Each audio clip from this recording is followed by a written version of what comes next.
Show your interest, আপনি আসলে কিসে ইন্টারেস্টেড এটা আপনাকে বোঝাতে হবে আপনার সোশ্যাল মিডিয়া প্রোফাইল দিয়ে।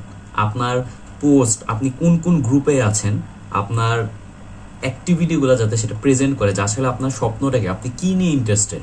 আপনি সাপোজ প্রোগ্রামার, আপনার তখন কিন্তু এই প্রোগ্রামিং রিলেটেড দেখা যাবে আপনার শেয়ার আসতেছে, অথবা আপনার যে ভিশন, আপনি একজন প্র্যাকটিসিং মুসলিম, তো আপনার পোস্টগুলোতেও বা আপনার এমন কিছু দিবেন না যেটা হারাম বা কারো গিবাদ বা কাউকে অ্যাটাক করতেছেন, এরকম কিছু কিন্তু আপনার প্রেজেন্ট হবে না। এটা কিন্তু আপনার ভিশনকে রিপ্রেজেন্ট করে আপনার সোশ্যাল মিডিয়াটা।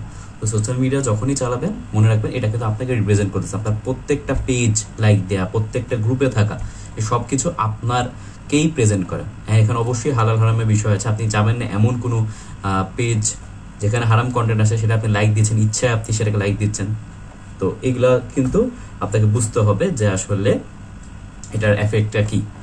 তো সোশ্যাল মিডিয়াতে অবশ্যই আপনার ইন্টারেস্টটা, আপনার ভিশনটা আপনাকে নিজেকে রিপ্রেজেন্ট করতে হবে।